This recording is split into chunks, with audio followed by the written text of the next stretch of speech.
ধন্যবাদ। যা কিছু কথা হয়েছে কোনো গোপনীয় কোনো কথা নয়। এখানে আসামি পক্ষের আইনজীবী ছিলেন, আমরা ছিলাম, অন্যান্য ছাত্র প্রতিনিধিরাও ছিলেন। মূল বক্তব্যটা হচ্ছে আজকের এই প্রেক্ষাপটে নিঃসন্দেহে এখানে আদালত পরিচালনা করার মতো কোনো প্রেক্ষাপট নাই। এটা উনি অবহিত হলেন, একমত হলেন।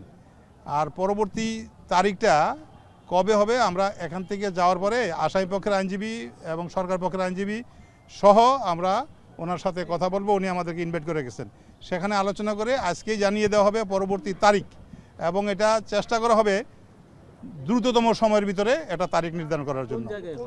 সেটা ওইখানে যাওয়ার পরে সিদ্ধান্ত হবে। একটা বিষয় হচ্ছে যে এই ভিডিওর ঘটনায় আরো এর আগে কয়েকটা শুনানি এভাবে হয়নি। আজকের এই ঘটনা এখানে ঘটলো, এখানে এর আগেও আদালত বসছে। এটা কি কোনো পরিকল্পিত ঘটনা কি? না, আমি যতটুকু জানি, আপনারা অনেকে হয়তো জানেন না, আমরা নভেম্বর 2024 থেকে অ্যাপয়েন্টেড। এর আগের প্রসিকিউশন টিমের সাথে আমাদের যোগাযোগ বা সম্পৃক্ততা ছিল না। আমার সময়ে দুইটা ডেট গিয়েছে। প্রথম ডেটে তো আমরা কিছুই পাইনি, জাস্ট অ্যাপয়েন্টেড, এবং পরবর্তী তারিখেও এই বেনু নিয়ে কিছু অস্পষ্টতা ছিল।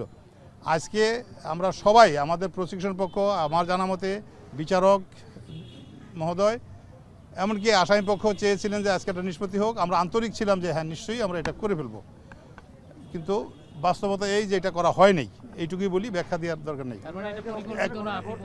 নিশ্চয়ই এটা অন্তত তারিখ শিফট করা বা এই হিয়ারিং না হওয়ার পিছনে কোনো পরিকল্পনা আমার জানা এবং বিশ্বাস মতে নাই। আচ্ছা, এখানে তো হলো না, আপনারা বিকল্প কোনো জায়গা প্রস্তাব করার নিশ্চয়ই আছে। সেই চিন্তা প্রসিকিউশন করলে তো হবে না, এখানে কর্তৃপক্ষের সিদ্ধান্ত নেবে। একাধিক প্রপোজাল এসেছে এখানে। আজকে আসামি পক্ষ থেকে বলা হয়েছে পুরানা জেলখানায় দেওয়া যায় কিনা, আর একটা মহিলা কারাগার আছে এখানে দেওয়া যায় কিনা, বা পরবর্তী এরপরে হলো কেরানীগঞ্জ। এটা ফার্স্ট প্রেফারেন্স পুরানা জেলখানায় অথবা মহিলা কারাগার যেটা আছে এর ভিতরে। আসামির সংখ্যা নিয়ে আমরা একটা ধোঁয়াশায় আছি। কত আসামি এই বিস্ফোরক আইনের কারণে এখন পর্যন্ত জেলে আটকে আছে, সাজা খাটা হয়ে গেছে বা খালাস পেয়েও তারা বের হতে পারছে না? এই সংখ্যাটা যদি এই সংখ্যাটা আসামি পক্ষ ভালো বলতে পারবেন, কারণ ওখানে প্রায় সব আসামিরাই তো এখনো রয়েই গেছে। সবাই মূল মামলা যত আসামি ছিল যারা বেঁচে আছে এরা সবাই এখনো আপনার কারা অভ্যন্তরে আছে।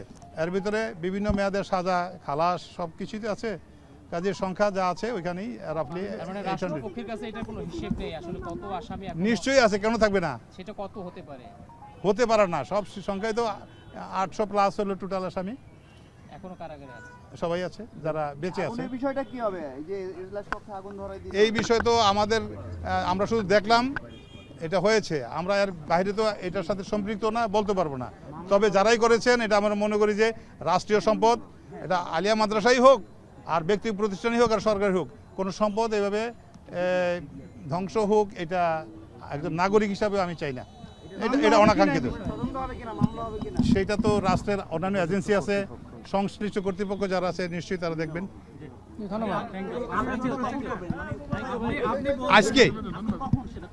আজকে এই ঢাকা কোর্টে ওনার যে এজলাস, সেখানে আমাদেরকে ইনভাইট করেছেন দুই পক্ষকেই। সেটা যাওয়ার পরে হয়তো 3টা-4টা হতে পারে। হ্যাঁ, সেটা আজকেই বিকালে হবে। ধন্যবাদ। থ্যাংক ইউ সবাইকে, ধন্যবাদ।